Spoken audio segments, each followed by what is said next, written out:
Всем привет! С вами Мила Хейл. И, как я уже написала в заголовке, ура, мы едем в Йеллоустоун. Давно мы хотели съездить, но не получалось, потому что дорога длинная. Вот мы сейчас едем уже по Техасу, где-то за Вичита-Фоллс. Мы едем на север. Поехали мы рано утром, и было все темно. Первое, что я начинаю снимать, вот эту вот равнину, вот эти фермы. И, в общем-то, тут особо ничего интересного, но я все-таки хочу показать вам, вряд ли прокатитесь по такой дороге, в ближайшее время. Просто давайте заглянем в Америку, немножечко за дворок, потому что муж у меня не очень любит ездить по таким крупным дорогам, которые называются Interstate Highway. Это такое... большие дороги. Там, конечно, мало что увидишь, скорости большие. Но здесь мы едем тоже по достаточно быстрой дороге, но здесь поменьше трафика, он там сам разрабатывал маршрут. И вот мы такое поля вот эти видим, вот там где-то начинаются уже ветрогенераторы, насколько я понимаю. Вот примерно такое. Тут же стоят какие-то баки, это чаще всего то, что нефть качают, они вот этими маленькими вот этими, как это называется, как журавлей так качают нефть. Это и в Техасе, и в Оклахоме. Вот примерно такой пейзаж. Равнина, равнина и равнина.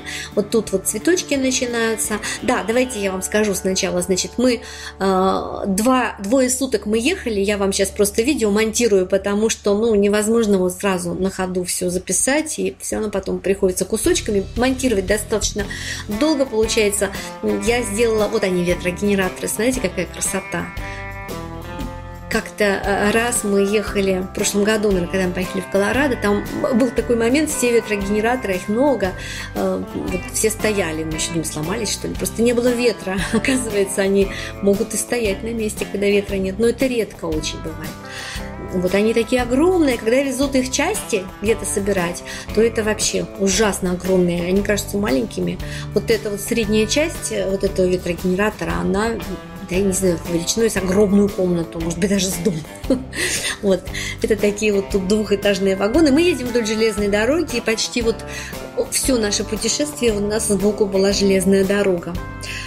Что по ней везли, сейчас скажу. Уголь я видела, везли цистерны с нефтью, я так понимаю, может быть, даже с бензином, не помню уже.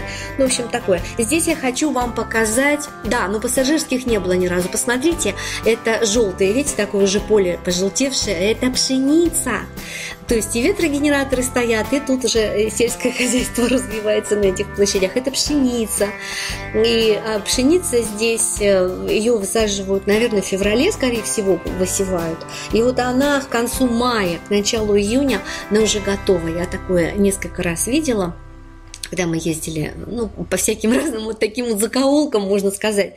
Вот, тут цветочки начинаются, я начинаю охать, ахать, вздыхать, что это анатеры. Они у нас-то уже отцвели, эти анатеры. Я вам показывала, там недалеко от почты у нас это местечко. Вот, как только я закудахтала, значит, муж говорит, ладно, сейчас развернусь. Вот он развернулся.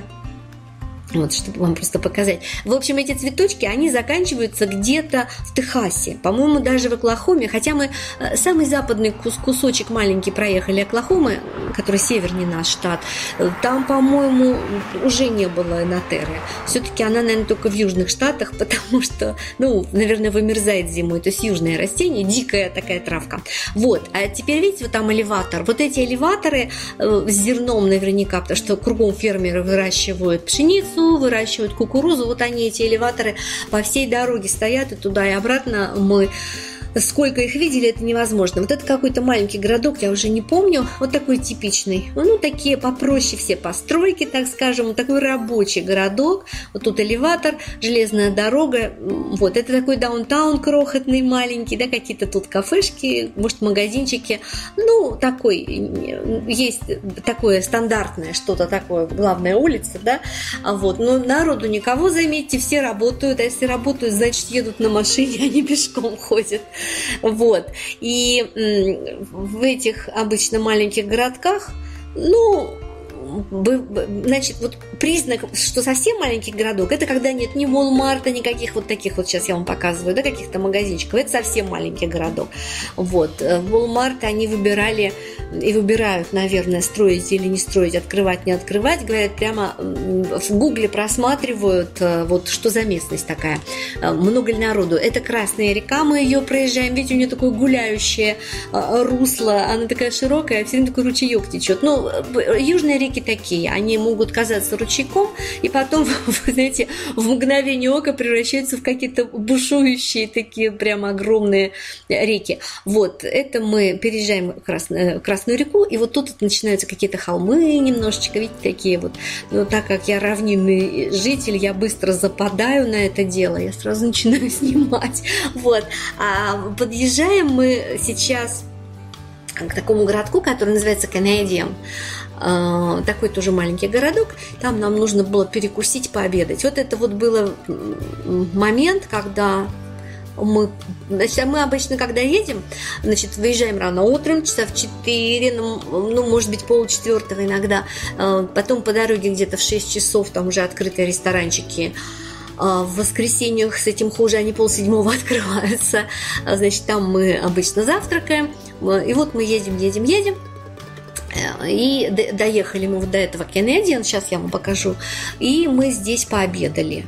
Тоже в каком-то маленьком придорожном ресторанчике. Начала нам говорить, что признак совсем маленького городка, когда даже нет вот никакого там Walmart, ничего такого сетевого нет в этом. Ну, не обязательно Walmart, там и Walgreens, это аптека. Если ничего сетевого нет, значит, городок, ну, совсем маленький.